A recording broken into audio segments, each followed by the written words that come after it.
Hi guys! Good morning! So ayun na nga, nagbakasyon kami ulit sa probinsya sa Dolores, Eastern Samar, sa lugar ng asawa ko. At dahil kumpleto ang pamilya, nagpunta kami sa isang resort. Bibigyan ko ngayon ng review ang The Seascape Beach Resort. Ito ay located sa Dolores, Eastern Samar. Ang Seascape ay nasa gilid lamang ng highway ng Dolores. Madali siyang makita. Hindi hassle ang pagbakasyon dito. Pagpasok pa lang from the gate ay mahahalata mo na napaka-classy ng lugar. Ang design nila sa labas is very modern. Pagpasok from the gate ay mayroong building na parang restaurant. So sorry, I haven't got the opportunity to ask around kasi December 24 nga nang pumunta kami, tapos around 4 PM na yata yon. Hindi na ako nakapagtanong sa mga staff. Mayroon silang reception room din and the events venue na perfect for debut, wedding, and other parties.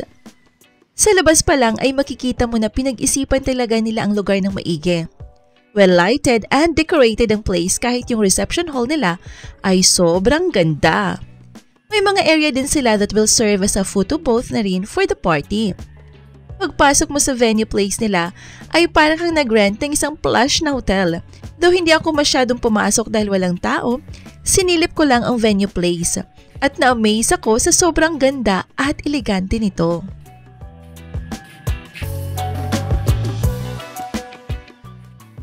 I think this is the receiving guest area. At dito naman sa kabilang part, makikita nyo sa video, ay ang kanilang venue place or events place. Sinilip ko lang ang lugar, hindi ako masyadong nagtagal dahil nga walang tao. There, as you can see, that's their events place or venue place.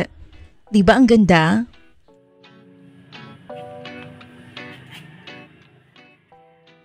Isa sa mga highlights ko dito sa review ko ay ang public restroom ng The Seascape. As in, wow! Sobrang wow talaga. Super linis at parang ang pumasok sa CR ng mga 5-star hotel or pay lounge sa mga mall. Napakalinis, grabe. And the facilities sa CR, especially the bidet and the shower room sila sa may pool, 5-star rating talaga.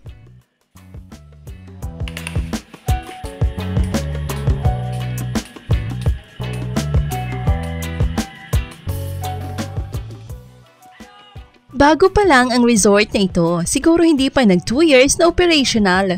May ginagawa pa nga silang building for additional accommodation.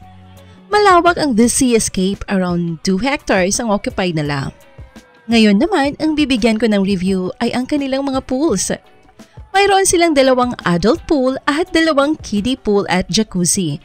Sayang hindi namin na-try ang isang pool dahil nililinis.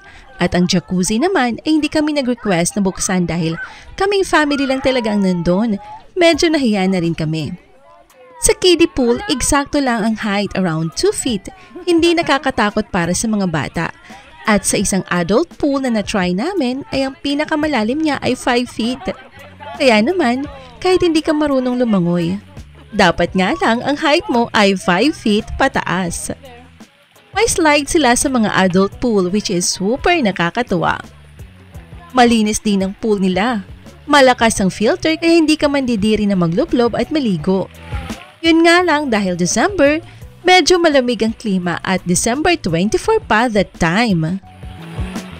Isa lang ang downside ko sa pool area. Yung tiles na gamit nila sa pathwalk area ay medyo madulas. Medyo delikado sa mga bata lalo na pag nagtakbuhan. Pagkaahon sa pool kaya need talaga mag-extra ingat ang kanilang mga guests. But overall, the experience and the whole area is superb. Sobrang enjoy talaga kami kahit ilang oras lang kami doon. Pagkaalis nga namin, mayroon din family na dumating, siguro overnight sila. And they are planning to spend their Christmas there. Mas maganda talaga pag pupunta sa ganitong mga resort ay mga alanganing date like December 25 or December 31. Dahil promise, masosolo nyo talaga ang pool area dahil halos lahat ng tao busy sa paghahanda para sa Pasko or Bagong Taon. Ayan, tingnan nyo naman buong area ng The Seascape Resort and Hotel. Napakasosyal. Dinaig pa ang mga resort sa malalaking syudad. Wala ako nakita masyado ng mga staff so wala akong interaction sa mga staff pero sure ako na mababait sila. Ayan ang restroom nila, malapit sa pool. Bale, separate ang comfort room at ang shower room. Diba ang ganda? Sana mapanatili nila ang ganito kaganda at kalinis na resort dahil tiyak dadayuhin talaga sila ng mga tao. Sana dumating din ang panahon na magkaroon sila ng medyo malaking venue for conferences and meetings dahil bihira sa probinsya ang may ganitong mga facilities. Ngayon naman, dumako tayo sa rates nila though hindi ako nakapagtanong personally, I messaged their page for the daily rates. For the swimming pool, adults entrance is 180 pesos and the kiddie entrance is 120 naman. For the cottages rate naman nila, table with umbrella only for 4 to 5 persons ay 450 pesos. And the family cottage nila for 6 to 8 persons ay 800 pesos. At ang barkada cottage nila which is good for 10 to 15 packs ay 1,200 pesos naman. Very reasonable ang price for their amazing facility. I also asked their suites and villa and these are their prices. For the family room, good for 4 persons, ay 5,799 pesos. Junior suite, good for 2 persons, ay 4,299. And their villa, good for 2 person, ay 3,499 pesos. I also inquired if they have promos, pero sadly, wala sila at the moment.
Kalahati.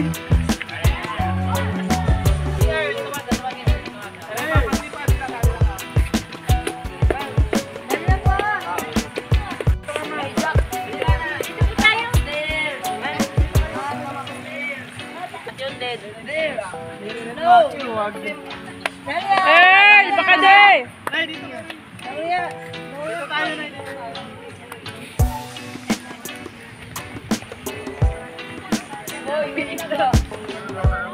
Tawala, mandabaw. Bumit ka pusi.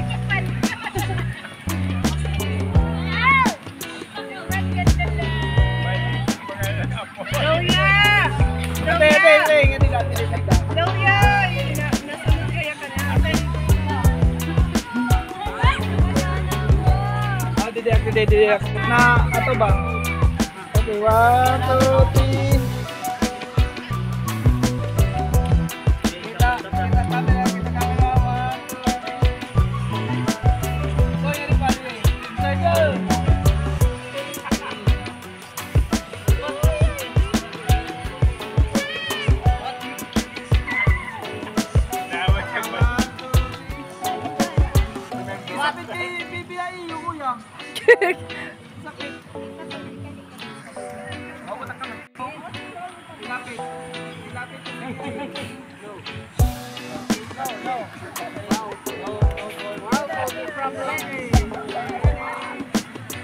Sak! Dyan na, Sak!